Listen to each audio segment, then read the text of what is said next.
Assalamualaikum, salam sejahtera, selamat pagi semua. Hari ini video menyaga dekat Parit Panjang. Ada macam-macam.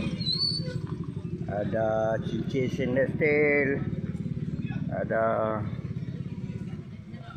bangle stainless steel, emas Korea, ada batu cincin, ada minyak gamat resa, minyak gamat panas, ada ubi geli, ada ubi geli, ini ubi geli kering, ubi geli basah, ada jeruk petik, jeruk salak, ada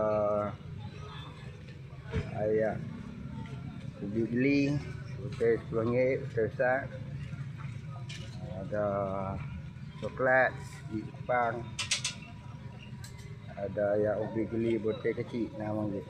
Sebelah kita ni kan ada jual kuih, ada jual sayur, ada macam-macam. Ini dia kasih udahnya.